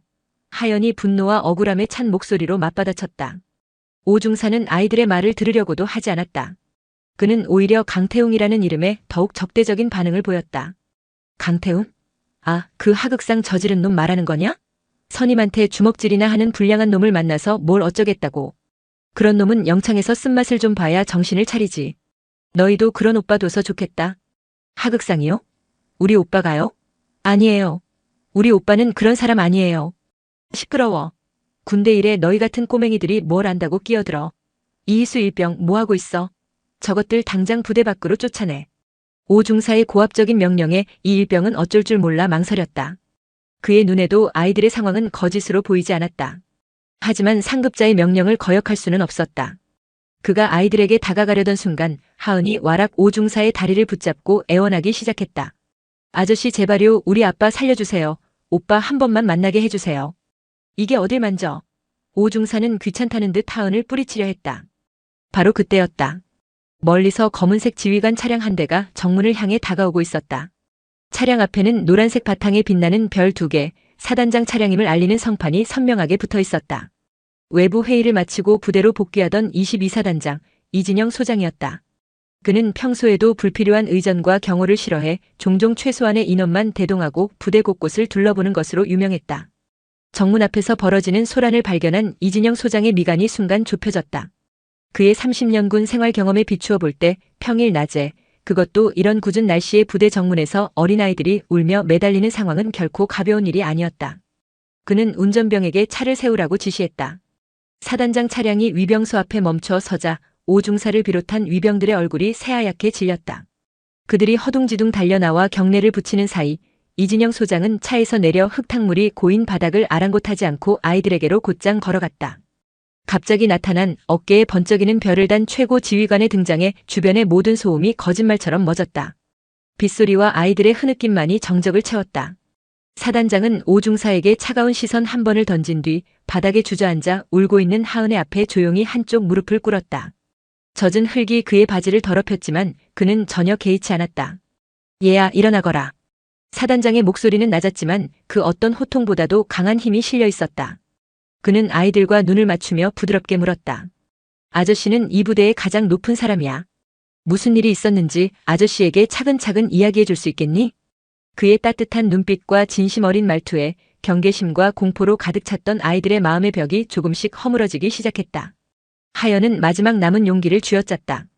그리고는 끔찍했던 오늘 하루의 일을 울음을 삼키며 한마디 한마디 토해내기 시작했다. 하연의 이야기는 두서가 없었지만 그 안에는 거부할 수 없는 진실의 힘이 담겨 있었다. 행복했던 아침 식탁에서부터 시작된 이야기는 시장에서의 즐거운 시간, 그리고 한낮의 공원에서 벌어진 악몽 같은 습격으로 이어졌다. 아이는 피로 얼룩진 부모님의 모습과 병원 응급실의 차가운 공기, 그리고 아버지의 생명이 경각에 달려있다는 의사의 절망적인 선고까지 14살 소녀의 입에서 나왔다고는 믿기 힘든 참혹한 사실들을 쏟아냈다. 이야기가 부대 행정반과의 통화 내용과 위병 조장의 냉대에 이르렀을 때 곁에서 듣고 있던 오진석 중사의 얼굴은 이미 흑빛으로 변해 있었다. 이진영 소장은 한마디도 끊지 않고 아이의 이야기를 끝까지 들었다. 그의 온화했던 눈빛은 시간이 흐를수록 차갑고 날카롭게 변해갔다. 그는 30년간 수많은 부하들을 지휘하며 사람의 진심과 거짓을 가려내는 안목을 길러왔다. 비에 젖은 채 온몸을 떨며 이야기하는 저 어린 소녀의 눈빛은 결코 거짓을 말하고 있지 않았다. 이야기가 모두 끝났을 때 사단장은 조용히 자리에서 일어났다. 그는 더 이상 아이들을 보고 있지 않았다. 그의 시선은 부들부들 떨고 있는 오진석 중사와 그 뒤에 서 있는 부하들을 향해 있었다. 오 중사. 네, 사단장님. 자네는 이 아이들에게 하극상이라는 말을 했다고 들었는데 사실인가? 그것은 강태웅 상병의 징계 사유가. 내가 묻는 말에만 대답해라. 사실인가? 네, 그렇습니다. 좋다. 그럼 강태웅 상병이 하극상을 저지른 이유에 대해서는 알고 있나? 후임병에 대한 부조리를 막으려다 벌어진 일이라는 것은 알고 있었나? 사단장의 예리한 질문에 오중사는 말문이 막혔다. 그는 최원석 상사에게 전해 들은 대로 태웅이 단순히 성격 파탄자이자 불만 분자라고만 생각했을 뿐 그 이면의 진실에 대해서는 알려고도 하지 않았다. 대답하지 못하는군. 그렇다면 한 가지만 더 묻겠다. 자네 눈에는 지금 이 비를 뚫고 수백 리 길을 달려와 아버지의 목숨을 살려달라며 울부짖는 이 아이들이 그저 군대 빼내려는 수작을 부리는 거짓말쟁이로 보였나? 그의 목소리는 조용했지만 그 안에 담긴 분노는 천둥과도 같았다. 오중사는 고개를 들지 못했다. 사단장은 더 이상 그를 상대할 가치조차 없다는 듯 고개를 돌려 자신의 부관에게 명령했다.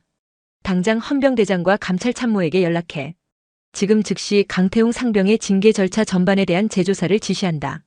행정보급관 최원석 상사, 병장 박성찬, 그리고 위병조장 오진석 중사는 직무를 정지시키고 대기시켜.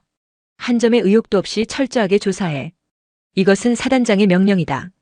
그의 단호한 명령에 주변 공기가 얼어붙었다. 그는 다시 몸을 돌려 멍하니 서 있는 이희수 일병에게 말했다. 그리고 자네는 지금 당장 의무대에 연락해서 강태웅 상병을 영창에서 즉시 출감시킨 후 가장 빠른 군용 구급차에 태워 강릉 아산병원으로 이송하도록 조치해라. 1분 1초가 급하다. 지체하지 마라. 충성. 알겠습니다. 이 일병은 자신의 귀를 의심했지만 반사적으로 우렁차게 대답하고는 위병소 안으로 달려갔다. 꽉 막혀있던 혈관이 뚫리는 듯한 통쾌한 순간이었다. 모든 지시를 마친 사단장은 마지막으로 아이들에게 다가갔다. 그의 얼굴은 언제 그랬냐는 듯 다시 인자한 미소를 띠고 있었다. 그는 자신의 점퍼를 벗어 떨고 있는 하은의 어깨에 덮어주었다. 이제 걱정하지 마라. 지금 당장 오빠를 병원으로 보냈으니 아버님은 괜찮으실 거다. 너희는 나를 따라오너라. 우선 젖은 몸부터 녹여야지. 사단장은 자신의 지휘 차량에 아이들을 태우고 사단장 집무실로 향했다. 낯설고 위험 있는 공간에 들어선 아이들은 어리둥절했지만 비서실장이 내어준 따뜻한 코코아와 담요는 얼어붙었던 몸과 마음을 조금이나마 녹여주었다. 하지만 아이들의 불안은 끝나지 않았다. 하연은 조심스럽게 사단장에게 물었다. 아저씨 아니 사단장님. 정말 우리 아빠 괜찮을까요? 괜찮을 거다. 반드시 괜찮아야지. 너희처럼 용감한 딸들을 둔 아버님인데 쉽게 무너지실 리가 없다. 그의 말은 단순한 위로가 아니라 어떻게든 이 가족을 지켜내겠다는 강한 의지의 표현처럼 들렸다. 그 순간 그의 책상 위에 놓인 전화기가 요란하게 울리기 시작했다. 강릉 아산병원 응급실에서 온 전화였다. 사단장 집무실의 따뜻한 온기도 아이들의 불안을 완전히 잠재우지는 못했다. 강릉 아산병원에서 걸려온 전화는 상황이 조금도 나아지지 않았음을 알리는 절망의 전주곡이었다. 수화기를 든 사단장의 얼굴은 통화가 길어질수록 점점 굳어갔다. 아버지는 여전히 위독했고 병원이 보유한 혈액은 이미 바닥났으며 태웅이 도착하기만을 애타게 기다리고 있다는 내용이었다. 시간은 속절없이 흘러 오후 5시를 향하고 있었다. 한편 부대 영창에 갇혀있던 강태웅은 밖에서 벌어지는 소동을 전혀 알지 못한 채 차가운 시멘트 바닥에 앉아 있었다. 억울함과 분노 그리고 가족에 대한 걱정으로 머릿속이 복잡했다. 그때 갑자기 독방의 육중한 철문이 열리고 헌병과 의무병이 다급하게 들어왔다. 강태웅 상병. 긴급 상황이다. 당장 나와. 영문도 모른 채 밖으로 끌려 나온 태웅은 부대 입구에 대기하고 있던 군용 구급차를 보고서야 무언가 끔찍한 일이 벌어졌음을 직감했다. 구급차에 올라타자마자 동승한 의무관이 창백한 얼굴로 입을 열었다. 강 상병, 침착하게 들어라. 자네 가족이 사고를 당했다. 그 한마디에 태웅의 세상이 무너져 내렸다. 의무관은 구급차가 병원을 향해 질주하는 동안 그가 아는 모든 사실을 전달했다. 묻지마 범죄, 중태에 빠진 부모님, 그리고 자신의 혈액과 동의서가 절실히 필요하다는 것까지. 태웅은 아무런 소리도 지를 수 없었다. 머릿속이 하얗게 비어버렸고 심장이 바닥으로 꺼지는 듯한 감각만이 온몸을 지배했다. 내가 왜 여기에 있었을까? 그깟 부조리 좀 참았더라면, 내가 가족 곁에 있었더라면 이런 일은 없었을 텐데. 끔찍한 죄책감이 그의 영혼을 갉아먹기 시작했다. 구급차가 요란한 사이렌을 울리며 강릉 아산병원 응급실 입구에 미끄러지듯 멈춰섰다. 문이 열리자마자 밖으로 뛰쳐나온 태웅의 눈에 복도에서 초조하게 그를 기다리던 3명의 동생들이 들어왔다. 오빠, 하연아, 하늘아, 하은아. 태웅은 동생들을 부둥켜 안았다. 며칠 만에 만난 동생들의 얼굴은 눈물과 공포로 얼룩져 있었고 온몸은 차갑게 식어 있었다. 그는 동생들을 제대로 위로할 틈도 없이 대기하고 있던 의사에게 이끌려 수술 동의서에 사인을 하고 곧장 체열실로 향했다. 그의 팔뚝에 굵은 주사바늘이 꽂히고 검붉은 피가 혈액팩으로 빨려 들어가는 것을 보며 태웅은 간절히 기도했다. 제발 제 모든 피를 가져가도 좋으니 제발 우리 아버지를 살려주세요. 태웅의 도착과 헌혈로 아슬아슬하게 수술은 시작될 수 있었다. 응급실 앞 수술실 표시등에 붉은 불이 켜졌다. 이제부터는 하늘에 맡기는 수밖에 없었다. 태웅과 새 쌍둥이는 서로를 의지한 채 기나긴 기다림의 시간에 돌입했다. 하지만 시련은 거기서 끝나지 않았다. 수술이 시작된 지 1시간이 지났을까 수술실 문이 벌컥 열리며 간호사가 다급하게 뛰쳐나왔다. 그녀의 얼굴은 절망으로 하얗게 질려 있었다. 보호자분, 큰일 났습니다. 환자분 출혈이 예상보다 훨씬 심해서 수혈팩이 다 떨어졌습니다. 지금 당장 RH-5형 혈액이 최소 5팩 이상 더 필요합니다. 이대로는 수술을 중단해야 할지도 모릅니다. 청천벽력 같은 소리였다. 겨우 붙잡았다고 생각했던 희망의 끈이 다시 눈앞에서 끊어지는 듯 했다. 이 밤중에 이 먼 곳에서 그 희귀한 혈액을 어디서 구한단 말인가. 태웅은 그 자리에 주저앉았다. 모든 것이 끝났다고 생각했다. 바로 그 순간 태웅의 곁을 지키고 있던 사단장의 부관 휴대폰이 울렸다. 부관은 전화를 받자마자 놀란 표정으로 태웅을 바라보았다. 강 상병님 사단장님이십니다. 부관에게서 건네받은 전화기 너머로 낮고 힘있는 이진영 소장의 목소리가 들려왔다. 강태웅 상병인가? 나다. 지금 상황은 어떤가? 사단장님 아버님 수술 중에 피가 모자랍니다. 모든 게 끝난 것 같습니다. 태웅은 절망 섞인 목소리로 겨우 대답했다. 수화기 너머에서 잠시 침묵이 흘렀다. 이윽고 사단장의 목소리가 다시 들려왔다. 그 목소리에는 흔들림 없는 확신이 담겨 있었다. 아직 끝나지 않았다. 포기하지 마라. 너는 혼자가 아니다. 너의 전우들이 지금 그곳으로 가고 있다. 전화가 끊어지고 몇 분이나 지났을까. 병원 복도 저편에서 육중한 군화 소리가 울려 퍼지기 시작했다. 한두 명이 아니었다. 수십 명의 군인들이 일사불란하게 응급실을 향해 다가오고 있었다. 그들은 모두 22사단 소속의 병사들이었다. 사단장의 연락을 받은 부관이 병원의 급박한 상황을 보고하자 이진영 소장은 주저하지 않고 부대 전체에 긴급방송을 지시했던 것이다. 전 부대원에게 알린다. 현재 강릉 아산병원에서 우리 사단 전우의 부친께서 생명이 위독한 상황이다. RH-5형 혈액이 긴급히 필요하다. 해당 혈액형을 가진 부대원은 지금 즉시 연병장으로 집합해주기 바란다. 이것은 강제사항이 아닌 전우를 살리기 위한 자발적인 동참이다. 방송이 끝나자마자 부대의 각 생활관에서 수십 명의 병사들이 약속이나 한 듯 뛰쳐나왔다. 그들 중에는 태웅을 전혀 모르는 병사들도 있었지만 전우의 아버지가 죽어간다는 말 한마디에 주저없이 나선 것이었다. 그렇게 모인 20명 남짓의 병사들은 수송트럭에 몸을 싣고 한밤중에 국도를 달려 이곳 병원까지 한달음에 달려온 것이었다.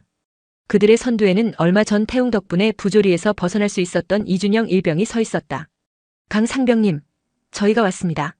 믿을 수 없는 광경에 태웅과 새 쌍둥이는 그 자리에 못 박힌 듯 서 있었다. 낯선 군인들의 얼굴, 하지만 그들의 눈빛에는 전우애라는 뜨거운 감정이 선명하게 담겨 있었다. 그들은 일렬로 늘어서서 차례차례 헌혈을 하기 시작했다.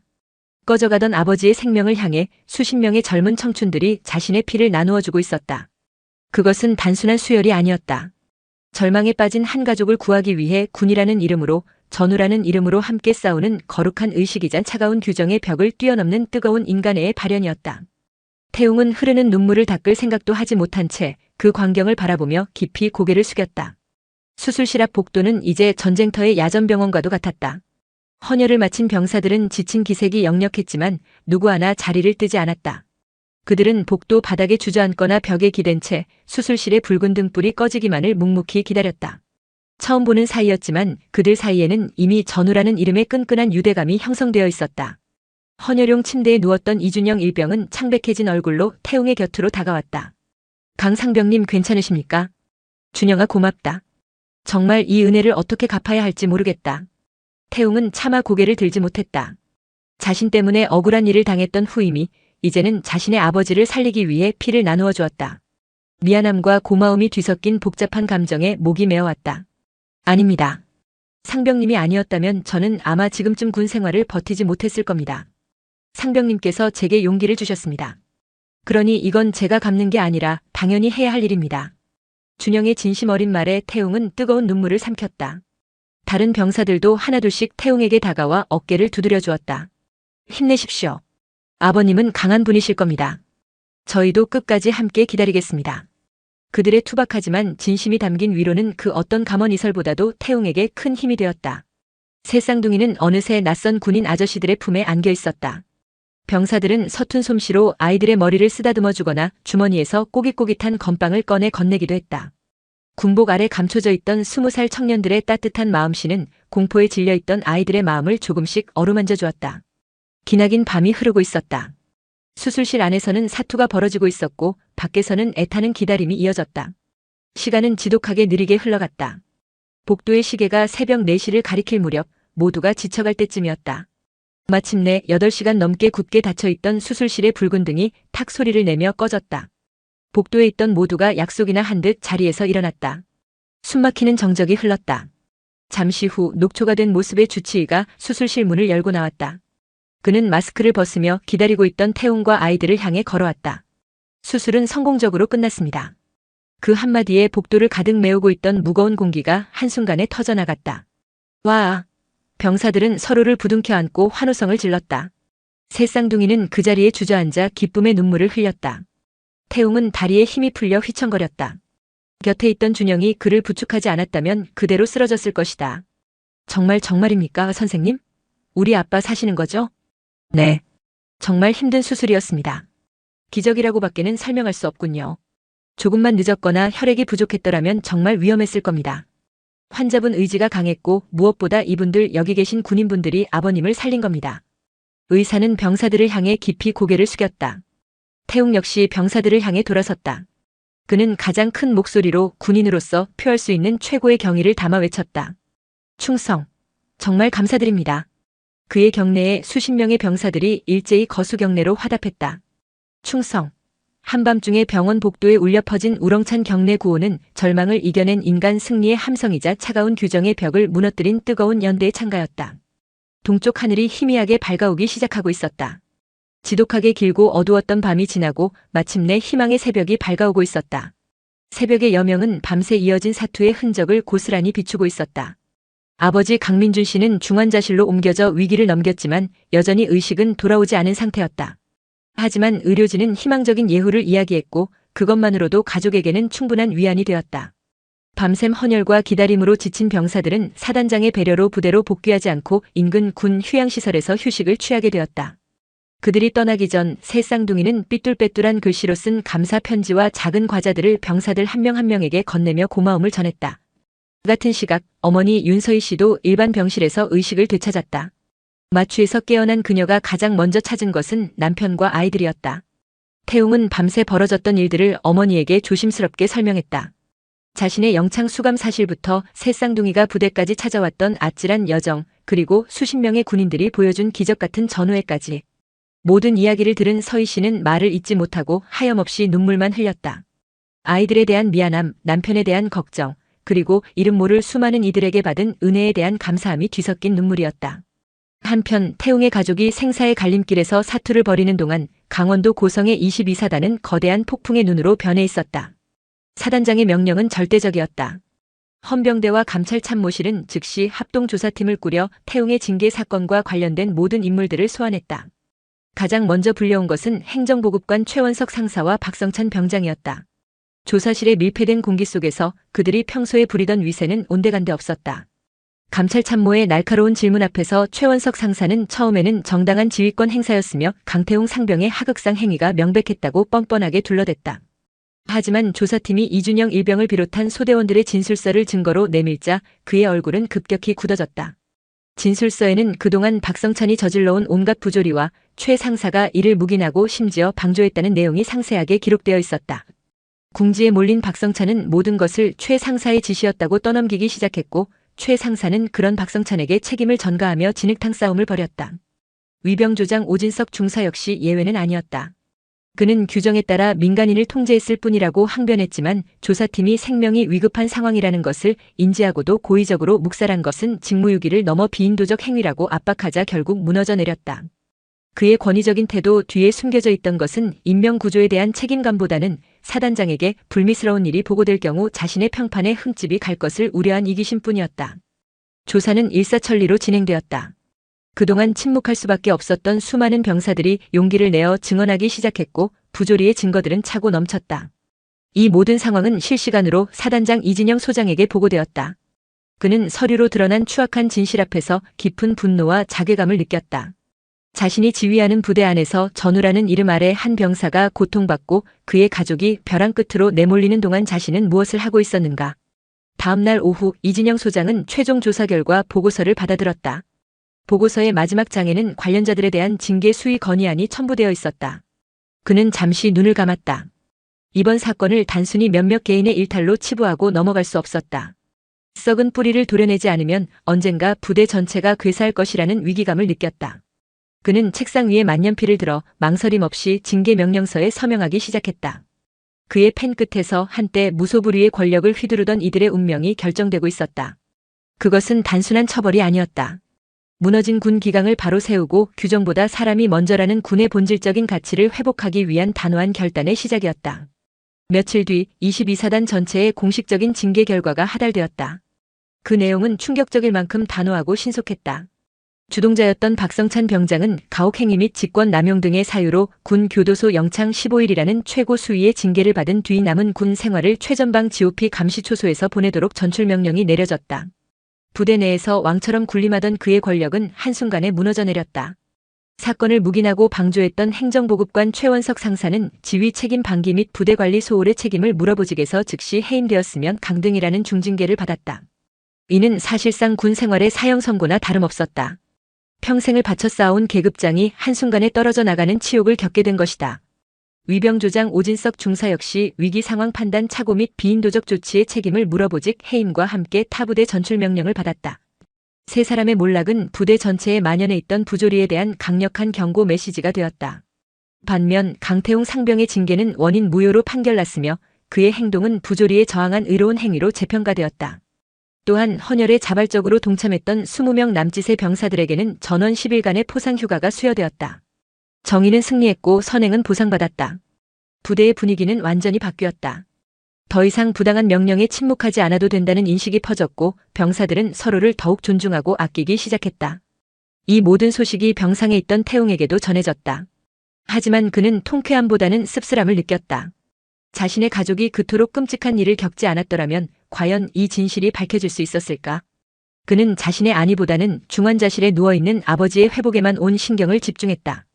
그리고 기적처럼 수술 후 일주일이 지났을 무렵 아버지 강민준 씨가 마침내 눈을 떴다. 아직 말을 할 수는 없었지만 그는 눈빛으로 가족들을 알아보았다.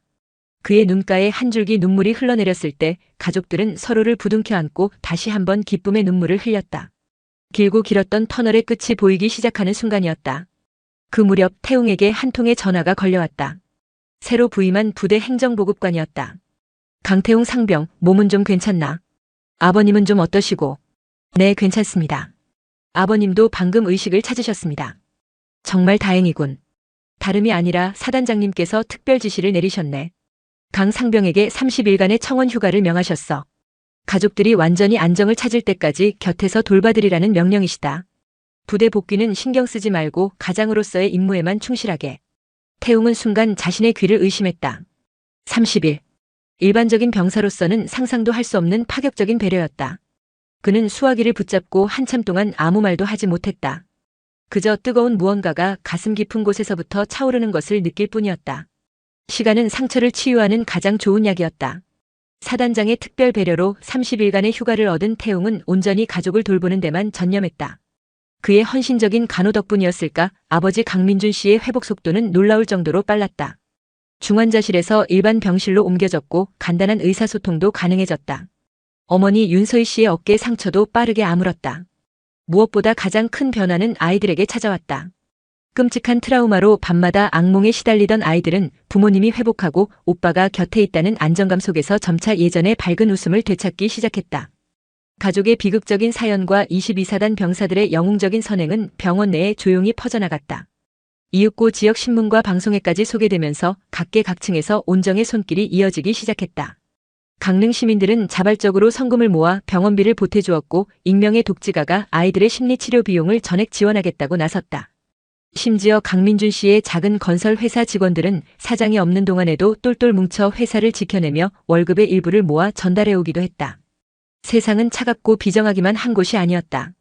절망의 순간에 손을 내밀어주는 따뜻한 이웃들이 있기에 세상은 아직 살만한 곳이라는 것을 가족들은 매일같이 느끼고 있었다.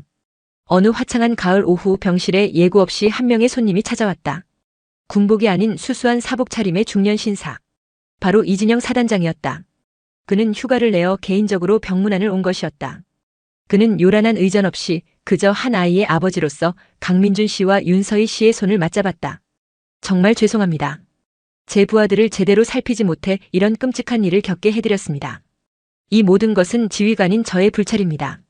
사단장은 진심을 다해 사과했다. 강민준 씨는 쉰 목소리로 겨우 입을 열었다. 아닙니다, 사단장님. 사단장님이 아니었다면 그리고 저 군인분들이 아니었다면 저희 가족은 지금 이 자리에 없었을 겁니다. 그 은혜를 평생 잊지 않겠습니다. 이진영 소장은 준비해온 봉투를 조심스럽게 내밀었다. 그 안에는 그와 부대 간부들이 십시일반 모은 위로금이 들어있었다. 그는 병실을 나서며 복도까지 배웅 나온 태웅의 어깨를 두드려 주었다. 강상병. 강한 군대란 최신 무기나 잘 훈련된 병사만으로 만들어지는 것이 아닐세. 가장 기본은 내 전우와 그 가족이 무너질 때 함께 울어주고 손잡아 일으켜주는 마음이다. 자네와 자네의 전우들이 이번에 그것을 몸소 보여주었어. 정말 자랑스럽다. 사단장은 태웅에게 가볍게 목례를 하고는 조용히 병원을 떠났다. 그의 뒷모습을 보며 태웅은 비로소 깨달을 수 있었다. 자신이 지키고자 했던 것은 단순히 후임병 한 명이 아니라 군인으로서 지켜야 할 가장 소중한 가치 바로 전우애와 정의였음을. 그리고 그 신념이 결국 자신의 가족을 구했음을 말이다. 태웅은 병실 창문 너머로 쏟아지는 따사로운 가을 햇살을 바라보았다. 창문 너머에는 어느새 웃음꽃을 피우고 있는 동생들과 서로의 손을 꼭 잡고 있는 부모님의 모습이 보였다. 지독한 폭풍우가 지나간 자리에 더 단단하고 소중한 희망의 씨앗이 뿌리를 내리고 있었다. 그해 겨울 태웅은 남은 휴가를 모두 가족과 함께 보낸 뒤 부대로 복귀했고 몇 달 후 건강하게 만기 전역했다. 그가 떠난 부대에는 많은 변화가 있었다. 그의 용기 있는 행동은 단순한 해프닝으로 끝나지 않고 병사들의 고충을 처리하는 시스템 전반을 재검토하는 계기가 되었다. 이진영 사단장은 훗날 전군의 모범이 된 병영생활 전문 상담 제도를 최초로 입안하여 더 이상 억울한 병사가 나오지 않도록 하는데 남은 군 생활을 바쳤다. 차가운 규정의 벽에 균열을 낸 한 가족의 사투가 거대한 조직을 바꾸는 나비 효과를 일으킨 것이다. 세월이 흘러 강릉의 작은 아파트에도 평화로운 시간이 자리 잡았다. 아버지 강민준 씨는 기적적으로 건강을 회복했다. 비록 예전처럼 현장을 누비지는 못했지만 그는 회사를 다시 일으켜 세웠고 이전보다 더 단단하고 내실 있는 기업으로 성장시켰다. 그는 회사의 수익 일부를 매년 군 장병복지재단과 희귀 혈액형 환자 지원단체에 기부하며 자신들이 받았던 도움을 사회에 환원하는 것을 잊지 않았다. 어머니 윤서희 씨는 심리상담사 자격증을 취득하여 범죄 피해자 가족들을 돕는 봉사활동을 시작했다.